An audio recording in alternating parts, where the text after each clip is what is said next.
Hey, what's going on? All the way from the 718 to the 803 ESPN Radio. What's going on? It's your boy E. Jones. Black Elvis, we're in the building. What's good, E? Yo, you already know, man. So excited to be on the ESPN platform. We made it. Yes, we here. We here. So for those of you who don't know, I am Eric Broadway Jones from the Bronx, New York. It's your boy, Elvis Blount. We in the building, straight from Harlem, Bronx. You already snit. Okay. Hey, man, super excited for you guys to be on the airwaves, rocking with us. Obviously, we want to get right into it.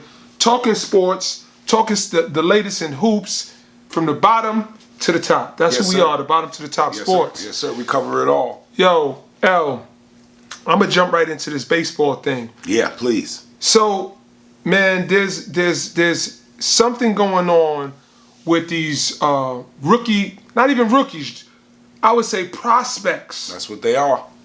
Pitchers. And there's a kid in specific who they're projecting to be about the number 13 pick. And his name is Brandon. I believe the pronunciation is Barrera, right? Mm-hmm. And there's another young man by the name of, his last name is Lesko. And Lesko was projected to be a top 5 pick. Mm-hmm. Right-handed pitcher, throwing heat, had to have Tommy John surgery. But this is not uncommon, especially amongst young athletes, guys in their early part of their career. It's a very common surgery. So now what happens is Barrera is projected to be the around 13th pick, and they're like, you know what? He tells the scouts, I'm shutting it down. Crazy. So what do you think? Like, agreed, disagreed? He's like, I'm making 2 more starts. After that, that's it. It's a wrap. Y'all want to see me come on these days? We make the playoffs. I'm not playing. Well, I mean, let's look at the reality of it. He's changing the game. He's bringing the game to what we see in football, what we see in basketball. That's the norm. I'm going to these 2 stops. You coming to see it. In these 2 live periods, that's it. After that, it's shut down. I mean, it's the same thing. So it's just showing the value of baseball is actually coming up. Well, it is America's pastime, and it's just been done differently with all of the rounds in baseball and how they identifying prospects and how they could sign major league deals, go to college, and then go and still play after. So the kid Barrera is a Vanderbilt commit, I believe, and they're not sure whether he's going to go straight to the minors or go to college. That still remains to be seen. So he's going straight to the league. He's going to get that chicken. Why wouldn't he? So moving to NHL, man, hockey. We got the Avalanche. Great look. And the Lightning. Who you going with? You going to Colorado? You going to Florida? I'm going Tampa Bay. Come on, you already snitto. You getting? You know what it is, Al? I feel like you a little skewed. I feel like you're a little biased because of your time with the Tampa Bay Rays, formerly the Devil Rays. Mm-hmm. You worked for them. Mm-hmm. You lived in Tampa. Mm-hmm. Are you giving an objective ESPN radio opinion, or is this subjective like yours?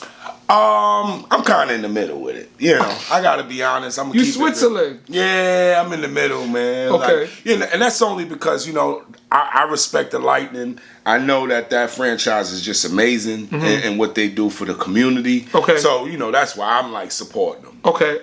Well, I'm gonna just go on the opposite end, and I'm gonna just pick the Avalanche just because. Let's make a wager on it. Oh man, bet whatever you. FanDuel, the hand over fist. Yeah, I tell you what.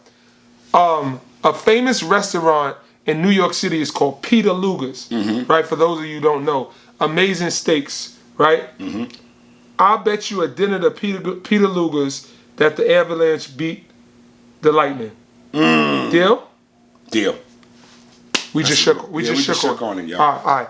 So, that being said, hey guys, we talking all sports. So there's a little bit of controversy going on within the ranks of golf right now.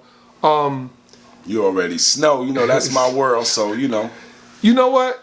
I mean, can you knock these guys? Let's deal with the reality. If people don't know, you can go in depth. But in depth. But let's be real where real is at. They're throwing the bag out there. Those guys are making it clear on ESPN. Yeah, everybody's got a price. They're saying that on national television. Well, let me digress. Initially, what happened, and there's guys who've been on the PGA Tour. For those of you who watch golf, I'm pretty sure you're familiar with names like Sergio, Mickelson, all of these guys, and they just so happen to have gotten an offer to play in what's called the LIV. Yes.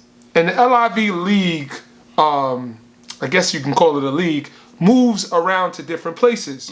But it's ran by the guy who's the crown prince of Saudi Arabia. Yeah. We know that money's endless. That's oil.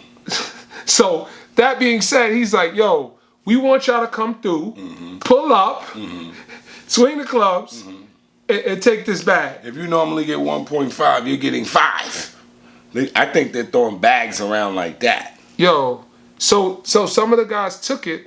The PGA came out and said, you know what, if you're playing over there, we're cutting off your water over here. You can't be on the PGA Tour, which I thought was a very, very hard hammer to come down with, given the history of the people that they were levying the penalties against, as well as the fact that, it seemed like a first offense. Yeah.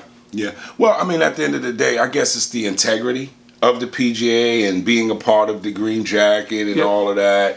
That holds weight, and that's almost looked upon as a privilege. Well, I think there's also the other side of it, right? It's the things that the Crown Prince of Saudi Arabia is tied to, and some of the things that they've seen as, we're not going to get into that. But, he's done some things, or allegedly done some things that, from a world perspective, he's not seen in the best light by everybody. Absolutely. We're going to keep that separation between church and state. Yeah. But come on, let's jump into what we are experts in. Let's talk about a little playoffs. Let's talk about, how do you feel at the end of the day Steph Curry's going to come out? Well, I'm just going to be honest with you. The legacy is cemented. Absolutely. With regards to Steph Curry, I hear the whispers, phenomenal in a couple of games, lackluster in one game. They still get a win. But let's not even talk about the playoffs for right now. Let's talk about what the Golden State franchise has been able to do, coming from cellar dwellers. Kudos to Mark Jackson. Instilled the defensive mentality and a sense of pride in the organization. Yes. Steve Kerr took the baton, obviously took it to new heights, going on to be championship contenders and then champions. Well, what's so crazy to me, that when you look at Michael Jordan, and if you ever seen a protege, someone who's really patting their game after Mike, you would have to say Kobe. For sure. When I look at Stephen Curry, when I see Trae Young, I see like baby Curry, because he's literally like almost a spitting image of him when I'm talking about pulling from 30, just really having way more of a handle than you really think this kid has. Like, these dudes be having like them yo-yos. That's a fact. But here's what I'm saying though. When you talk about how these guys are revolutionizing the game and the places that they're shooting from and the dexterity of the handle and the ability to have court vision and affect winning. These are not losing teams. Yeah.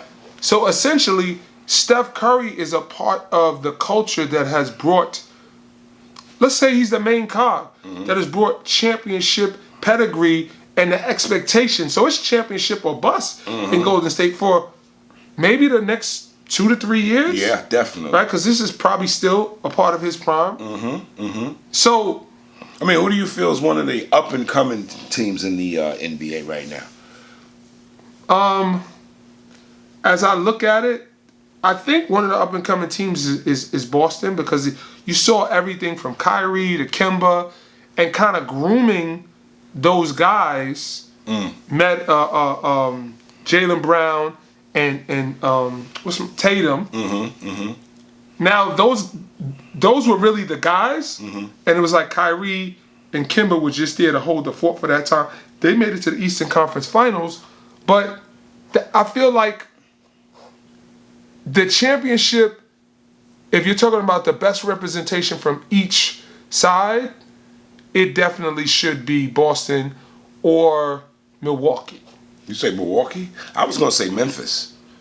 Well, Memphis is on the West. Okay, got you. So Miami made it to the Eastern Conference Finals, but I believe Milwaukee's a better team than Miami. Yeah, definitely. But not having Chris Middleton obviously affected them tremendously.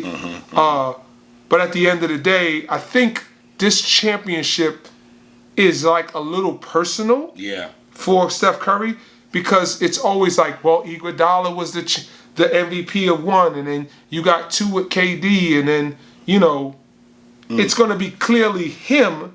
Always something. I respect LeBron. Seems like it's always a caveat with LeBron. Well, he got those titles, but Kyrie hit the winning shot. He never wants to take the last shot, man. He's always deferring. Yeah, he got those titles. He had to go with Wade and Bosh. Then, he brought AD over to the Lakers. It can't just be LeBron is great. He was the best player on the best team. He has 4 titles. Dennis, he's 4 for 10. Yeah, but nobody can question LeBron, because when you look at the reality, I look at that Cleveland team, no one has ever that's like Allen Iverson with the Sixers actually getting a chip. That's what LeBron did with Cleveland. He was in the backcourt with dudes like Snow. Respectfully, that's a great point. But the only caveat to the Cleveland was he had one of the best players in the world with him in Kyrie. And the next best player on the Sixers team back then was Dikembe. He only got 1 chip in Cleveland, 2 in LA. 2 in Miami. 2 in Miami, 1 in LA. Wow. Oh, man. Kyrie got him that chip. Damn, I just realized that. Wow. Because Kyrie, he cooked Patty. Yeah. Well, let's talk a little AAU, man. What's going on in the AAU circuit? We know that high school right now is in the live period, right? Well, the live period is the weekend, is this weekend, and well, let's inform the people, for the people who don't know what live period is when it comes to like sports, because this is what we want you to understand. Chime in and let the people know we are here to give you information. Yeah, so the live period essentially means when high school students in their respective sports can be evaluated, be it football, basketball, baseball. There's different periods. There's the dead period when nobody can come out. There's the evaluation period. There's different periods when you can go see kids in a scholastic, meaning school setting, and then in an AAU setting where they're playing for their club teams, EYBL, 3SB circuit with Adidas, UA circuit with Under Armour, hoop group, whatever circuit, big shots that are significant around the country. That being said, the 2 live periods have passed in April for high school evaluation for AAU, and now we're at a space where they're recruiting scholastic. Yeah, definitely. And one of the big names is the number 1 player in the country, DJ Wagner, out of Camden High School, being coached by former NBA pro Rick Brunson. So Wagner, they kind of keep it together. He plays with the NJ Scholars of the EYBL. They're in 2nd place currently, and his game resembles his dad. Wow. His son was DeJuan Wagner Jr. Milt Wagner's son. So DeJuan Wagner was Milt's son. Milt, obviously, of LA Lakers fame and Louisville. But my thing is, now with guys like DJ Wagner, what is the target on his back when he's been number 1 for 3 years straight, and now he's got to carry that on into next year? Well, he's got that X on his back now. Let's think. Come on. You number one. I can't wait to find the number one kid. That means if I cook you, I get a number? This is how kids is looking at it right now. This is why I know for a fact some kids with numbers know better than to go to certain tournaments. Because they already know, I'm not going there to lose my number. A tournament that you will lose your number is Pangos. So go to Pangos and play and get banged on. Next thing you know, you went from 6 to 20. So when Elvis is referring to a number, he's talking about your national ranking. And the ranking that just so happens to be the most relevant amongst high school basketball. Oh. ESPN, the worldwide leader in sports. Yes, sir. Shout out to ESPN, who has the number one ranking, the most credible ranking. Yes. So amongst the kids, amongst the coaches, amongst NBA people are referring to the ESPN platform first. So if you want to know about any kids, make sure you go to ESPN. And in the class of 2022, I believe they ranked the top 100. And as they go down, I believe it's 60 for 2023. Absolutely. And in order that way. And you can also be an insider. That's a fact. You can be an insider, get your subscription, and really find out the behind the scene and more in depth of what's going on with a lot of these kids. So, with that being said, Mikey Williams is a kid out of San Diego, dynamic, 6'3", athletic, explosive guard. He was on Wagner's body, a.k.a. talking smack, a.k.a. in his living room, a.k.a. what's really good. But Wagner just kind of went about his business and played the basketball. Mikey, from that popularity, got the blue check on Instagram. Went to a couple of schools, Lake Norman. He went to Vertical Academy. Vertical, yeah. And we seen him play with Vertical. We did at OTE. Big shout out to the OTE family. So Mikey's going after him, but the Wands Wagner's stock is way up. Mikey's stock went down a little bit, but his popularity is up. Yeah, I was gonna say, how did his stock go down? Because his money went up. Well, so you talk about the number. ESPN doesn't care if you sign with Puma. They don't care how many likes you got on the gram. Got it. They just looking at the basketball. Got it. So in result to that, Mikey and his team is smart. I don't know how much he signed for Puma. It's reported that he signed for upwards of $1 million, but that's what it's been reported. He hasn't played. Well, he's played sparingly in AAU, but he's definitely not with a shoe circuit team. Could have been in the stipulation for the Puma contract. I don't know. Which is hurting his number probably. I mean, he's still putting content out. He's still, playing in non-affiliate events. I think I saw him somewhere. But I wonder what the thinking is behind should Mikey go straight to the league. I know they got to be going all after him with everything with OTE because he's box office. What would you advise Mikey to do? That's a hard one, but what I would have to tell Mikey to do is leave his options open. I wouldn't sign too early. I wouldn't lock in too early because I want to see what's out there for me. So I mean, I think that's the best advice to give him. Be patient, and you've already done your NIL deal. Which is the Puma deal, which they reportedly said $1 million. So I mean, where do you go from here? Yeah, and staying hungry is important. And one of the other things I think that's important for him specifically is continue to work on your craft, because I don't know if he's got a boatload of offers after those initial, because, people have seen him play a little bit, but I wonder if college coaches are scared. Here's a kid coming in, he's a millionaire already. Does he want to be coached? So the high major programs, I mean, just being very honest, Mikey is somewhere around 6'3" to 6'4", I'm guessing. More than 6'3". Yeah, and then, he's probably a combo guard, right? Not naturally a point, and probably small to be a 2. So everybody's saying like, yo, how does this translate? I am only interested in the basketball, right? Everything else, God bless you. I want to know what's going to happen on the court and how does he stack up against all of the better players in the country, because that's, I think, what the basketball people want to see. That's what the community want. We want to see the smoke. Like Dewan was like Jay-Z. Remember when artists was coming at Jay and he was ignoring them? Like, I'm at the top. I'm not entertaining y'all right now. But Dewan Wagner's playing in the EYBL.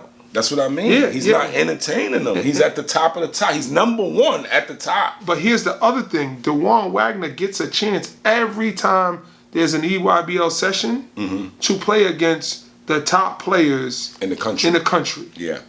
And his team is winning, and I believe at one point he was leading the EYBL in scoring. So he's like, yo, come for me. I got the smoke for you. So now, with regards to how it's happening with Mikey, and we'll get into a bunch of other kids as the weeks go on and give you guys information. Absolutely. I'm going to give him a tidbit about a young kid that everybody needs to know about.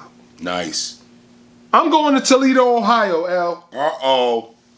6'5" PG, playing on the 3SB circuit, Jerry Easter. He's killing. Yo, L. Listen, I'm going on record. This is what I'm saying. I'm playing leapfrog. I'm playing Frogger. He's playing Frogger. I'm jumping off the lily pad. Yo, Jerry Easter will be a top 5 prospect when he comes out.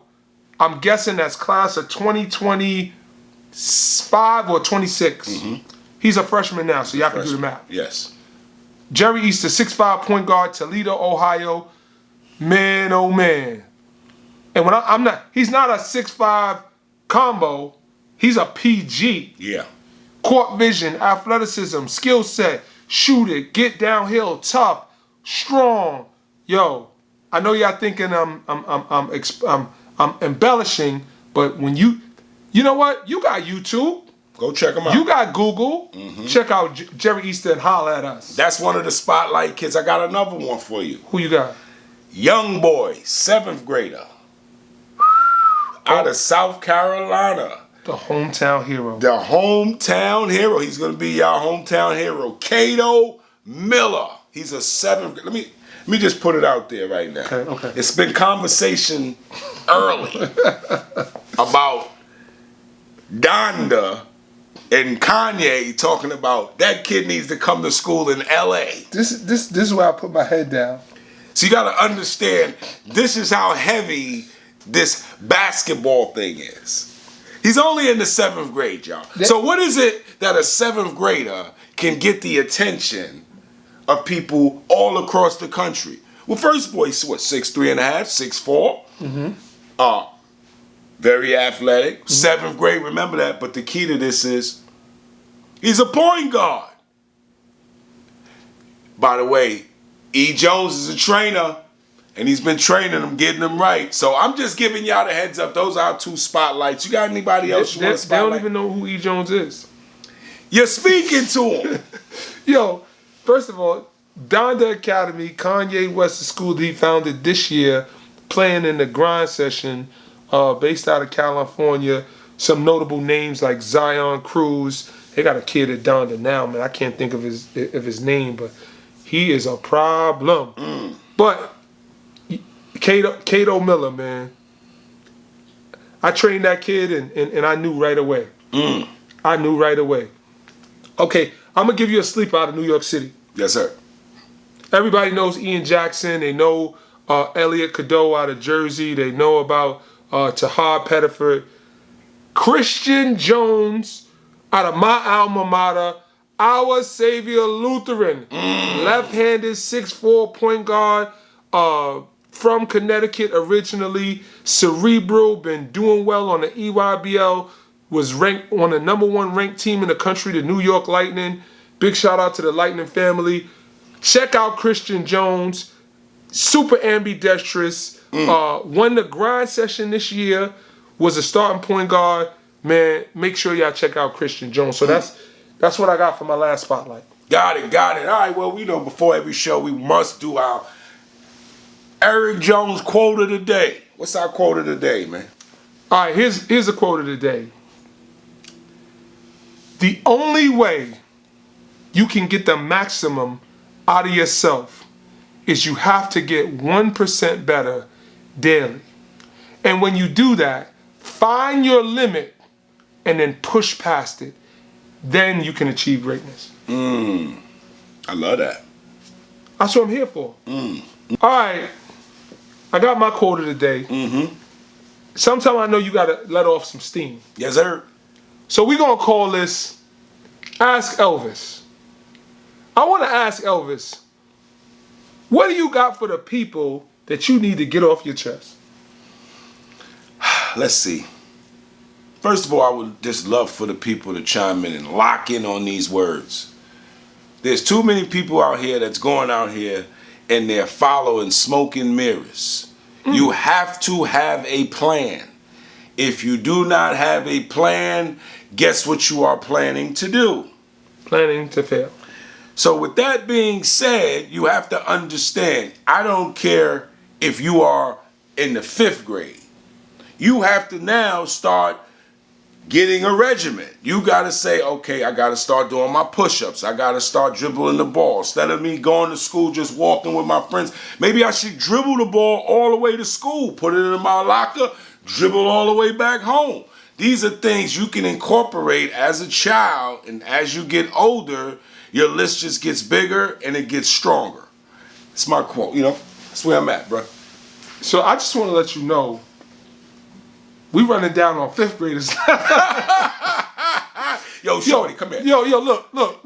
In and out. First of all, if you trying to go somewhere, why you don't got your basketball with you? That's what Elvis said. That's what we said. Now look, kids gonna be listening to the show like, Mom, what you doing? They're like, get that basketball out of your hand. You gotta read. But Elvis said, Ma, you want me to get this free scholarship? Sky's the limit, Ma. I need this ball in my hand. Hello, I'm not mad at you. All right, I want you to pick a team, any team, and then I'm going to ask you some questions. Okay. And you give me the answers based on whatever it is that comes to your head first. Got you. Chicago Bulls, favorite team of all time. Any sport? Of all sports. Really? Yes, sir. I'm going to ask you a silly question first that I know the answer to. Favorite Bulls player? Michael Jordan. Were you a Bulls fan before Michael Jordan? No. Are you a bandwagon? No. No. Second favorite Bull? Scottie Pippen. Last shot of the game, Scottie Pippen or Derrick Rose? Scottie Pippen. You paused. I did. Why? Because Derrick Rose is up there, but Scottie is just so versatile with it. You know what I mean? So not only he can bang it on your head, he can pull up short, and not taking nothing away from Derrick Rose, but I'd just rather have that ball in Scottie. I'm sorry, in his hand. If it ain't in Mike's hand. Let me ask you this. Tex Winter, the originator or the mastermind of the triangle offense. You running the triangle, you got a shot at the top of the key for the game winner. You going with Horace Grant or you going with Charles Oakley? Horace Grant. Yo, man, want to give a big shout out to ESPN and say thank you for allowing Bottom to the Top Sports to be on this legendary platform. Yes, sir. Yes, sir. Shouting out all of the people who helped me get here, man. My family for sure. In specific, my wife who showed me tremendous support. Team Jerry Ice, D Jones, City Legends. We here. Yes, sir. Big shout out to the BCOM TV team. You know what I mean? That's K1, Smooth, D, Sean Black, Sap, Kai. We moving. Yes, sir. Yo, before you give the last shout out, thank you to the people who's watched us for the last 2 years on YouTube and now following us to ESPN. But who we giving the biggest shout out to? Big shout out to the man upstairs who make it all happen and make it all possible. Peace.